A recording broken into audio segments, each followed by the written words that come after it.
Okay, my Splinter Cell goggles. It's for cosplay. It's kind of cool. Look, I don't know what is gonna happen in the next few hours. We know Ubisoft is gonna talk about their new stuff, their new games or whatever, and we can only hope for the best. We can only expect the best. We know there's gonna be people that's gonna be very very happy, and other people that's gonna be very very disappointed, sad, and mad. I want to be on this side. I want to be on the side where everybody's happy.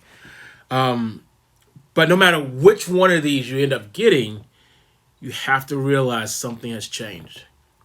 Officially, Splinter Cell has evolved into something else because these goggles have been picked up by Sarah Fisher. And it's not just in Tom Clancy's Elite Squad. It's actually in it's actually been around for a little bit longer than I actually thought. In one of the Ghost Recons, they actually put it was Ghost Recon Breakpoint. They put Sarah's sniper rifle in there, and when you look at Sarah Fisher inside of Tom Clancy's Elite Squad, you get an opportunity to see that she is a sniper. She loves using sniper rifles. She went from, and these are her three different weapons here. She went from an R8. I don't know what an R8 is, but it looks like a hunting rifle. And then she went to a SVK-94. And then she went to a GM Lynx, which looks like a short version of a 50 caliber. And now she's using the SVD. I believe that's that thin Russian weapon. It's a sniper rifle, but it performs. It's very quick, like an assault rifle. It's semi-automatic, and that's the rifle she uses in the game. That makes her unique because her father uses an assault rifle or sometimes an SMG because he has that S2000, I believe it is. And it's an awesome gun. I think it's like an S2000, some kind of weird number, but I'll try to put it over there what his actual real gun is. Plus, he uses the 5.7. And the 5.7, you know me, personally, that's one of the coolest weapons I've ever seen. And in the later versions of Splinter Cell, you had the ability to actually use the Vector 45. That's my favorite.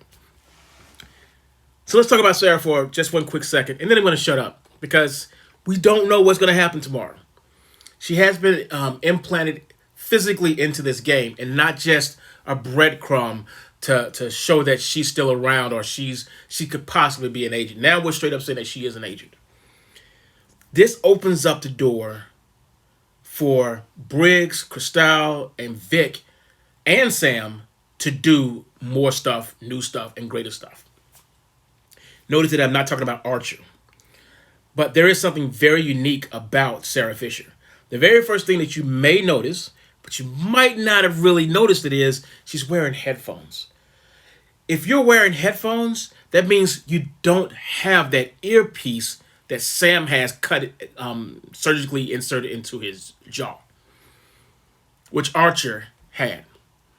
I don't know if Vic had one, but I believe Briggs did have one implanted because in Splinter Cell Blacklist, he said, don't worry, the pain will go away in a couple of days. And I'm like, oh, so they implanted him because they want him to be an operator. So I was like, okay, I'm cool with that. And that's one of the reasons why I always say, in Tom Clancy's Elite Squad, I'll play for Briggs. Another thing is, she is actually using a taser.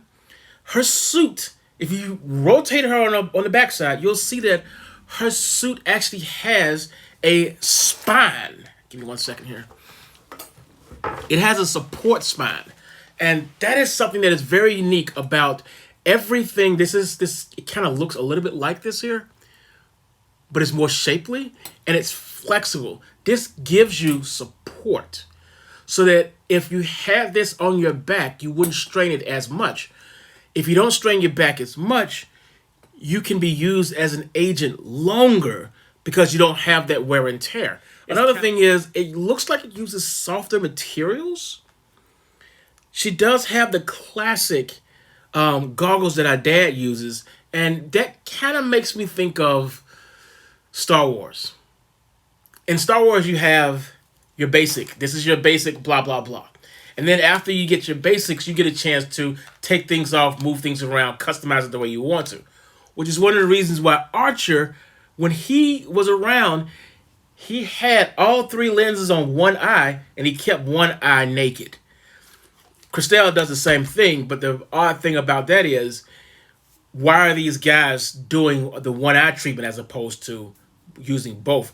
I don't know whether it was a trust thing, but they wanted, for some reason, they both wanted to have a uniform that gave them the ability to see all three and then keep a naked eye out there.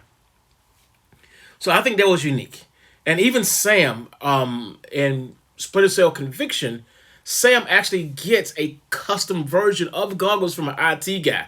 I'm definitely going to show you that picture. I've been holding this picture for a long time. And it's really interesting because the guy, he's like this chubby IT guy. And he's like, you're Sam, aren't you? Oh, I'm such a fan. Like all of us are. We're all fans of Sam. And he gives him the custom goggles that have LiDAR so he can see through the wall. It was kind of amazing at the time. Now everybody has it, but it was definitely amazing at the time. She does have urban camo. She also has on her arms and her shins, it looks like it is armor, but it has knuckles on it. And I believe it has those knuckles on it because she's a female, she's lighter, and she wants to have some kind of extra support to hit someone, not damage herself, but that impact is going to hurt that person a little harder than that person was thinking. I think that's what we're seeing here. And I've already talked about it before on another channel.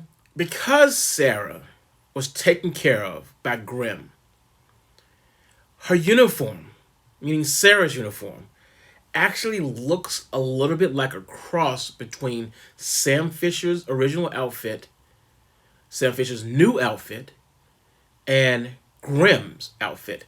Like there's an extra piece of leather going across her chest for almost no reason.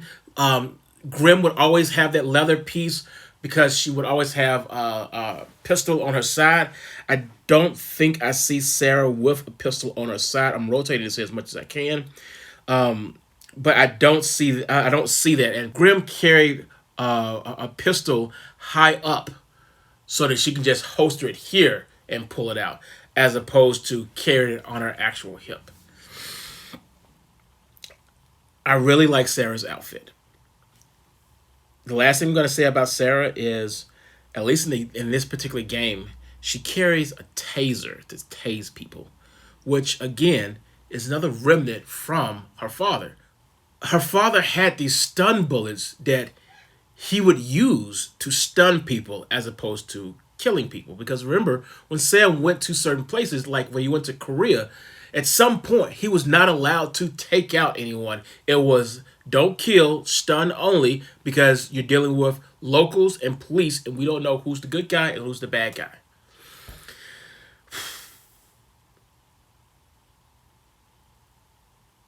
All we can do is hope that everybody gets something good tomorrow in a few hours, whatever the case may be.